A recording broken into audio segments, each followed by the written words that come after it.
Israel brought the world to the brink of destruction, to the brink of a nuclear crisis, completely provoked and initiated by these two genocidal rogue states.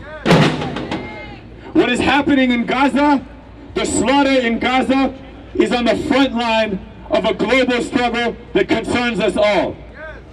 A struggle for all of our futures. A struggle for the Palestinian people's future.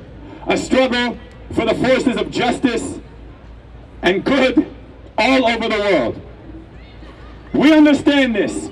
We've built the organization capable of providing this understanding to other people.